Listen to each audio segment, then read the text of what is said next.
Hi, welcome to Colorado Survival. You're watching Fire Part 1.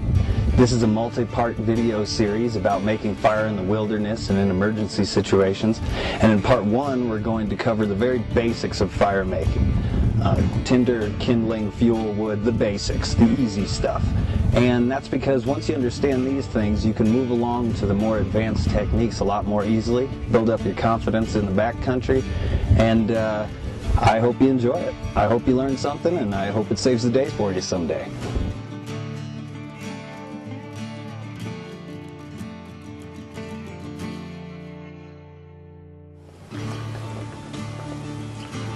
Okay, so I've chosen a campsite, and this camp I chose for some really good reasons.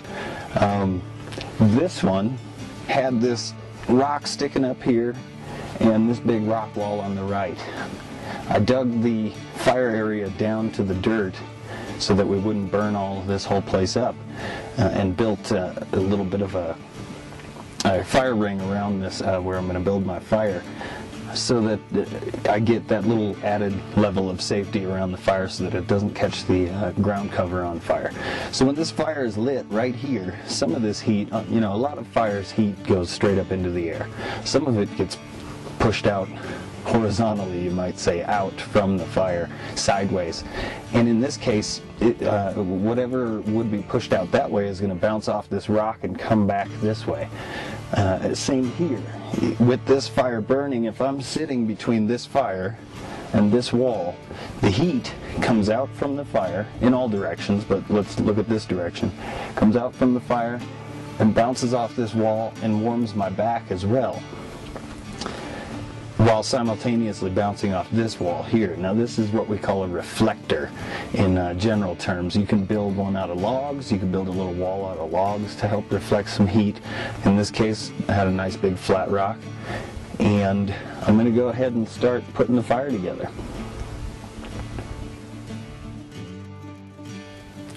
So there are 3 ingredients to your fire: fuel, heat, and air.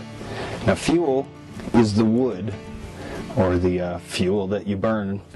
It doesn't necessarily have to be wood. You can burn dung, you can burn dried cactus. If you're in a place with no trees, you have to find something dry to burn if you need a fire. So there are a lot of different things you can use. Wood is kind of your primary fire making fuel though. So we're going to talk about fuel first. Fuel consists of tinder, kindling, and fuel wood. Tinder is this stuff right here. It's the really thin diameter stuff. It's really dry. You've got grass in here. You've got some of these long dry ponderosa needles. Pine needles work great if they're dry. They have to be dry though. They have to be brown. If you throw green pine needles or wet wood into your fire, you're going to create a lot of smoke. If you're trying to lay low, that's not going to work too well for you. If you're trying to get rescued, on the other hand, you may want to consider throwing some green needles and wet wood into your fire to put up a column of smoke and alert people as to your position. But tinder should be dry to begin with. We're talking about starting a fire right now. And to start a fire, you want super dry tinder. Bushy stuff, paper counts as tinder. Steel wool can be used as tinder. Be real careful with that, because when you light it, it goes up fast, and it's melting metal, which will stick to you if it's in contact with your skin. So be very careful, but keep that in mind. It's a good tinder. Anyway, here's our tinder pile, and it's grass, pine needles, really dry stuff. You can hear it. Really dry. So I'm going to place this in the fire.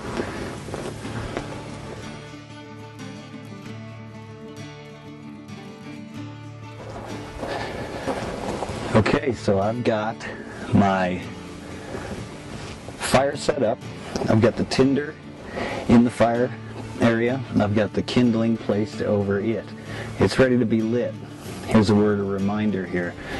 Don't start your fire until you are sure you have enough tinder, enough kindling, and enough fuel wood. You don't want to start your fire and then frantically run around for firewood. I've got some fuel wood here waiting once I get this going. There's more stacked up right over there. I've got enough to last at least through the night. Always gather more firewood than you think you're going to need. I promise you, you're going to need it.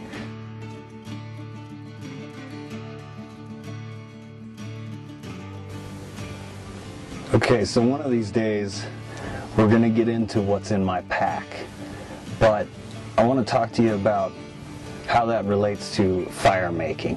One of the first things you put in your pack, your pockets, your vehicles, your jacket, should be a lighter. A cigarette lighter is my preferred method. You can use matches, but matches can get soaked. Matches can break, matches run out a lot more quickly than a cigarette lighter does. I do recommend carrying matches. You want to keep some around because I have to admit, there are times when your fingers and hands get so cold that they can't actually work the action on your cigarette lighter. You can't get enough pressure out of your thumb because it's frozen to make this work. So yes, bring matches. In a case like that, that's all it takes. But this should be your #1 priority. This can really stave off a lot of problems. All of a sudden, with a few of these on hand, you don't have to worry about whether or not you can make fire. It's a sealed unit. It holds butane, and it is attached to a flint and steel. A lot of people tell you to bring a flint and steel with you on camping trips, survival situations, etc. Yes, you can do that, and we're going to go into that as well. But ideally, you have your flint and steel and fuel right here. And this is your heat.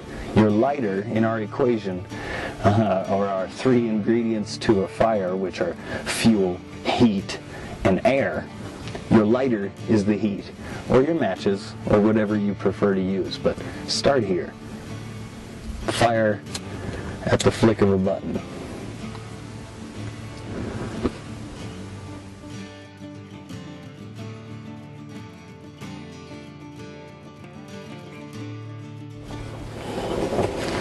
Okay, so I'm prepared to light this fire. I'm going to make just a little bit of space for my flame to get in there, my heat to get into the tinder, and with the flick of my lighter, we are going to be warm again. And it looks nice and sunny out today, and it is, but it is the middle of November.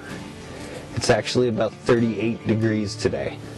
All this running around, looking for firewood, all that sort of thing, helps keep you warm, but by the time nighttime comes, you're really going to need to stay warm a lot more so than we do right now. So it's good to have this fire going before nighttime comes.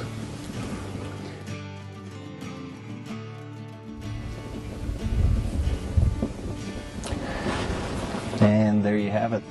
We've got fire. We add larger and larger pieces of wood. This thing will go on for quite a while. If you go fishing, if you go hunting, if you leave your camp for any reason, you want to think about keeping your fire going. So you either need to ensure that it's safe to leave it burning, which is a tricky proposition because you also don't want to burn the place down. That's one option, but the other is to find some slower burning materials like animal dung and humus, I guess it's called, peat moss, that sort of thing. It can smolder while you're gone, and then you can come back and restart your fire. You may want to just leave a really large, hefty bed of coals. Don't leave your fire to go out.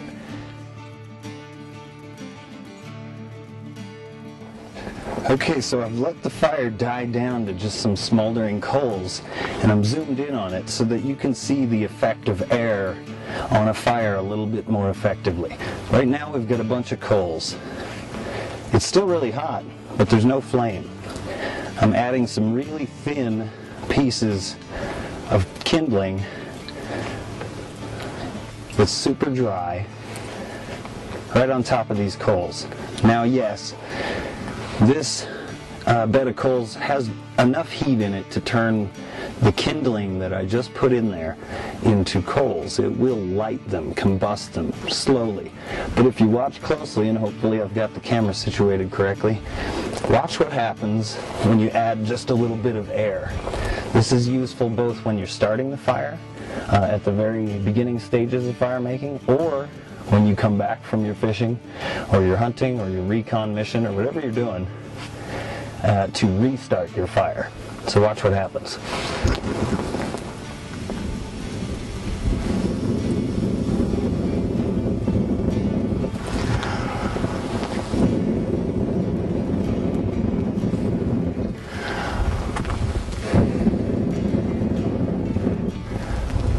As you can see, air is a vital component to fire.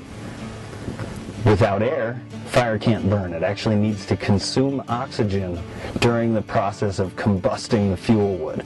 And without oxygen, it has no way of continuing. That's why if you start a fire, let's say you light a piece of paper, if you put it in a jar and close that jar, it will go out because there's no oxygen. When you add oxygen, like I'm doing right now, especially at a high rate, when you purse your lips and directly, direct the stream of air right at the coals, it increases the combustion rate of the fuel wood and makes the fire hotter, makes the fire restart, gives you actual flame and more heat, depending on what you're trying to do. Sometimes coals are more useful, sometimes flames are more useful.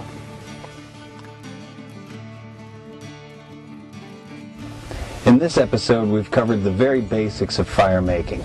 Tinder, kindling, fuel wood, the three ingredients to a fire, which are fuel, heat, and air. These are the basics. These are the easy things about making fire. Now, though, that you understand these concepts, we can move along to the more advanced concepts in the next episode. So hopefully you learned something today. Hopefully this will help boost your confidence a little bit, and I'd like to leave you with a few thoughts. The first thought is, get out there and make some fire. Be very careful, follow all the rules and so on, but get out there and practice. If you've got a family, get out there and practice with them. And the next thought I'd like to leave you with is always bring a lighter. They'll even let you take a cigarette lighter on an airplane these days, so there's really no excuse not to have one in your pocket. You should have one in your pocket, you should have one in your backpack, one in your vehicle, etc. Here in Colorado, you can go off the road and not be found for days and be stuck in 5 feet of snow, and if you don't have a way to make a fire, you're in big trouble. So always carry a lighter with you. That being said, we're going to move on to the next more advanced procedures in the next episode, because there are times when you're without the modern convenience of a cigarette lighter or even matches. So we have to find other ways to make fire. But I hope you enjoyed this episode. We're going to move along to the next thing, and I want to leave you with this. Remember, don't panic.